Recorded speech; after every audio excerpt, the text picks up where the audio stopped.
आज हम एक बहुत ही जानी पहचानी और कभी-कभी थोड़ी असहज महसूस कराने वाली भावना के बारे में बात करने वाले हैं।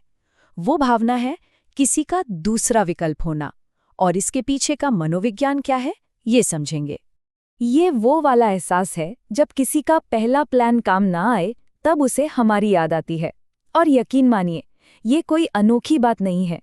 ये एहसास जितना लगता है, उससे कहीं ज्यादा आम है।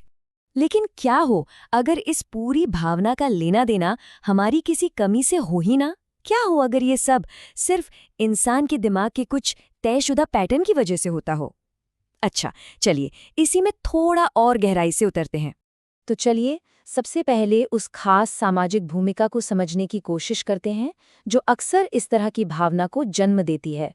मनोविज्ञान में ना इस भूमिका को एक नाम दिया गया है, सोशल सेफ्टी नेट, या कह सकते हैं सामाजिक सुरक्षा जाल। ये एक ऐसा रिश्ता है जो पूरी तरह से भरोसे और निर्भरता की नींव पर टिका होता है। और यहीं पर एक बहुत बड़ा विरोधाभास सामने आता है। मतलब वही गुण जो किसी को एक लाजवाब भरोसेमंद दोस्त बनाते हैं, वही गुण कभी-कभी उन्हें दूसरे पायदान पर भी खड़ा कर देते हैं। तो सवाल ये है कि कुछ लोग ही बार-बार खुद को इस भूमिका में क्यों पाते हैं? इसका जवाब कुछ खासियतों और हमारे सामाजिक समीकरणों में ही छिपा हुआ है।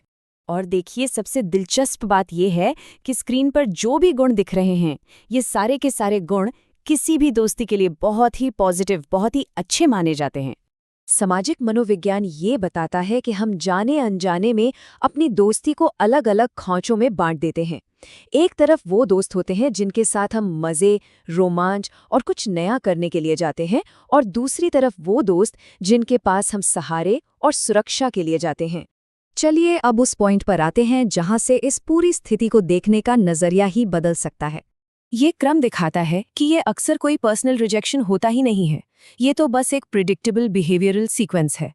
मतलब एक तयशुदा व्यवहार जो हम अपनी बनाई हुई सामाजिक भूमिकाओं के आधार पर करते हैं।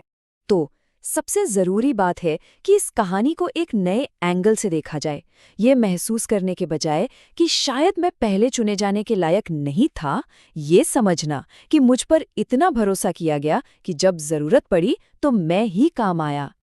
और देखिए, जब हालात सच में गंभीर होते हैं ना, तो प्राथमिकताएं एकदम बदल जाती हैं। तब दूसरे विकल्प समझे जाने वाले इंसान के गुण ही अचानक सबसे सबसे कीमती बन जाते हैं। और ये सब कुछ हमें एक ऐसे मजबूत निष्कर्ष पर लेकर आता है जो हमारे सामाजिक दायरे में हमारी जगह को देखने का नजरिया पूरी तरह से बदल सकता है। आखिर में बात सिर्फ इतनी है कि एक भरोसेमंद विकल्प होना, एक सोशल सेफ्टी नेट बनना कोई तसल्ली का इनाम नहीं है, बल्कि ये किसी के चरित्र की मजबूती का सबसे बड़ा सबूत है। तो एक सवाल के साथ इसको यहीं रोकते हैं। जरा सोचिए, क्या हो अगर पहला विकल्प होने से कहीं ज्यादा कीमती सबसे भरोसेमंद विकल्प होना हो?